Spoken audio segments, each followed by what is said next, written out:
Andrew McCART, IFL TV, proudly sponsored by Everlast. I'm the CEO of Mayweather Promotions, LEONARD ELLERBE. Leonard, did you ever think that you'd be involved in an exhibition fight with Floyd Mayweather against a YouTuber, with somebody with the platform of Logan Paul? Did you ever think that would happen? Nothing surprises me when it comes to Floyd Mayweather.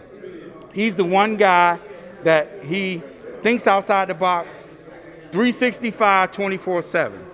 And he's a genius at that. I mean, he became a billionaire because he thought outside the box. Meanwhile, you have some of the critics out here who want to say this and that. And Floyd just continues to elevate himself, and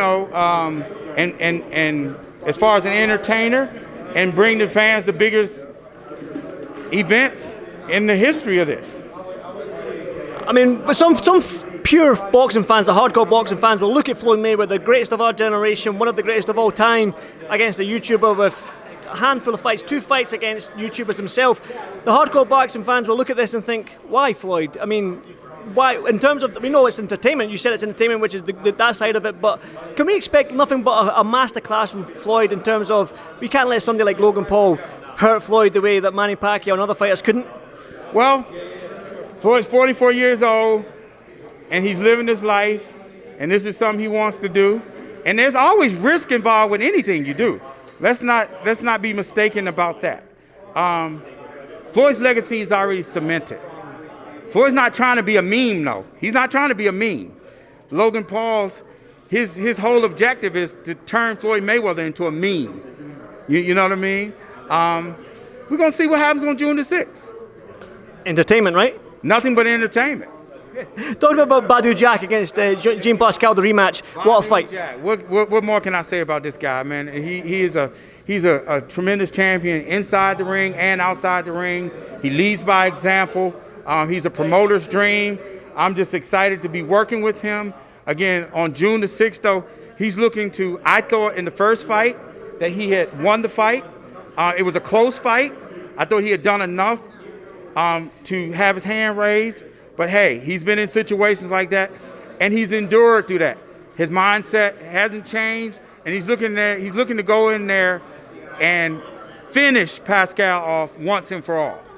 Just off that June 6th card, I want to talk about Gervonta Davis moving up to 140 against Barrios. Is that Gervonta Davis's weight limit, and what can we expect from him up at 140? Well, he's going to go in there and beat Gervonta. I think it's a dangerous fight, though. It's a dangerous fight, and he's going to have his hands full. I expect him to walk through it and to get through it, and there might be some bumps in the road to get to where he's trying to get to that night. But at the end of the night, I fully expect him to have his hand raised, and I fully expect the fight to end in a knockout. Some people might say that the lightweight division with David Haney's and the Lopez's and the Garcias and Gervonta Davis, we almost had this modern era's 4 kings and the Hearns, the Haglers, the Leonards and the Duran. Can we see Gervonta maybe step back down to lightweight to face these guys? Well, he's never left. He's never left. The one thing about Gervonta Davis, what he's showing people is that he has flexibility. He can kind of do this and he can kind of do that. He's going to make the biggest fights and the biggest events out there for the fans around the world. Not just the people, the critics, because the critics will have you fighting 3 people in one night. You can't never pay any attention to that. That comes with being on top. And everyone's chasing Gervonta Davis because he's the cash cow. He's the biggest. He's the biggest name at 130. He's the biggest name at 135, and he's the biggest name at 140. Talking about 140, Josh Taylor Ramirez this weekend for all the undisputed titles. Will you be watching that fight at 140? Most definitely. I have some interest in that fight. Oh, really? Yeah, I definitely have some interest in that fight. I think it's a fight that Ramirez is going to win. I'm a Scotsman. That hurts my feelings, Leonard. No. Taylor's he's an excellent fighter. It's just that the styles make fights, and knowing the type of fighter the Ramirez is and the type of fighter Taylor is, it's a different kind of fight than when he fought Prograis. A totally different kind of fight. And I'm sure he's prepared for it, but I expect Ramirez to win the fight. And there's no knock on Taylor because I think he's a tremendous fighter. I want to go on to the heavyweights now with Wilder winning his court ruling and the arbitrator voting for him to have his trilogy fight against Fury. It's got to be done by September 15th or 14th, I believe. Now, Wilder, he's a fighting man. We know what he wants. It'll set by the sounds of his team and what he's saying. He's going to take this trilogy fight. He's not going to take the step-aside money to let the undisputed heavyweight title fight go ahead against Joshua and Fury. But your thoughts on that, Leonard? I'm excited for the possibility of the trilogy.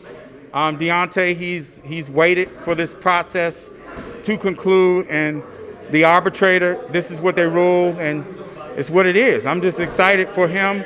I know that he's made some adjustments with his preparation and his overall outlook on the sport and what he's looking to do. And I fully expect him to be bigger and better his next time that he steps in the ring. And I think it's going to be great for the fans. How do you see the trilogy going? Wilder knocks him out. He knocks him out cold this time.